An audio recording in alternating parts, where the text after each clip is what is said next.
Everyone, welcome to my YouTube channel. तो दोस्तों, आज हम एक छोटा सा टॉपिक देखने जा रहे हैं, जो कि ये टॉपिक और ये वैल्यू हमने बहुत बार यूज़ किया है हमारे रियल लाइफ में, हमारे स्टूडेंट के लाइफ में, बट हमें ये नहीं पता कि ये वैल्यू आया कहाँ से। बहुत छोटा सा पार्ट है, शायद आप लोगों ने आपके टीचर से पूछा नहीं होगा और ना ही आपके टीचर्स ने आपको बताया होगा कि ये वैल्यू आया कहाँ से। तो आइए जानते हैं। पाई पाई एक कांस्टेंट होता है जिसका वैल्यू होता है 22/7। ये आप सब लोग को पता है। या फिर आप 22/7 को डिवाइड कर दोगे तो ये वैल्यू आपको मिलेगा 3.14। बट हम में से बहुत लोग ऐसे हैं जिनको ये पता नहीं होगा कि ये पाई का वैल्यू 22/7 ही क्यों होता है, कोई दूसरा वैल्यू क्यों नहीं हो सकता है। ना हमने हमारे टीचर से पूछा, ना टीचर ने हमारे बताया होगा। इसका यूज़ हमने बहुत बार किया होगा। हमें सर्कल में अगर हमें एरिया फाइंड करने को कहा जाता था, find area of a circle, और आपको रेडियस दे दिया जाता था 7, तो हम बहुत खुशी खुशी कर लेते थे क्योंकि हमें एरिया ऑफ अ सर्कल पता था πr²। हम पाई का वैल्यू सब्स्टिट्यूट कर देते थे 22/7 इंटू r², 7 इंटू अगेन 7, ये 7 कैंसल और हमें आंसर मिल जाता 154 स्क्वायर यूनिट, सेंटीमीटर या मीटर जो भी होगा।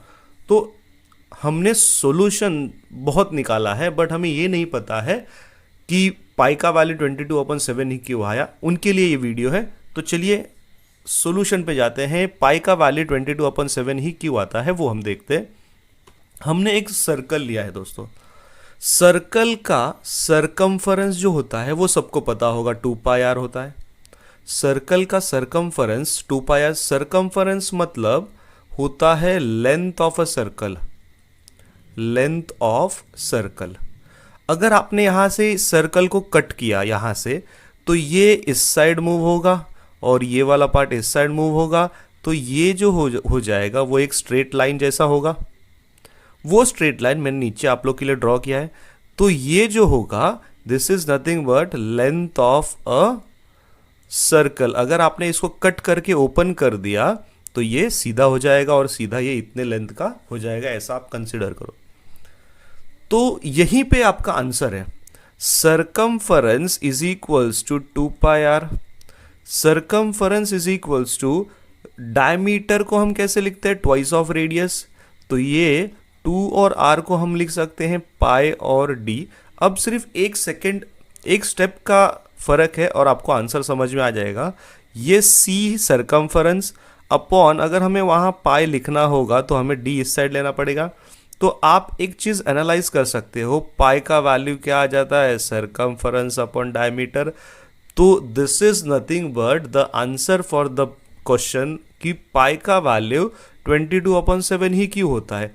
जहां पे किसी भी सर्कल में सरकमफरेंस जो भी होगा उसको अगर आप डायमीटर से डिवाइड करोगे तो आपको आंसर मिलेगा 22/7, और वही हमने डिक्लेयर कर दिया है as a pi constant, that is equivalent to 22/7। कोई भी सर्कल, आप छोटा सर्कल कंसीडर करो या बड़ा सर्कल कंसीडर करो या उससे भी बहुत ज़्यादा बड़ा सर्कल कंसीडर करो, अगर उस सर्कल का सरकमफरेंस 22 है तो उस सर्कल का डायमीटर 7 होगा। हमेशा सर्कल और डायमीटर का रेशियो जो होता है वो 22/7 होता है, इसीलिए पाई का वैल्यू 22/7 होता है। अगर किसी सर्कल का रेशियो 44 है तो ये इससे डबल है, तो आपका डायमीटर भी डबल हो जाएगा 14। अगर किसी सर्कल का सरकमफरेंस 88 है तो ये इसका भी डबल है, तो इसका भी डबल हो जाएगा। तो ये सरकमफरेंस होगा तो उस टाइम आपका ये डायमीटर होगा, दैट इज 28। तो पाई का वैल्यू 22/7 क्यों आता है, आई होप सो सबको पता चल गया होगा। Because it is, pi is nothing but ratio of circumference upon diameter. So कुछ ऐसे ही ट्रिक के साथ, ऐसे ही वैल्यूज के साथ मिलते हैं नेक्स्ट वीडियो में।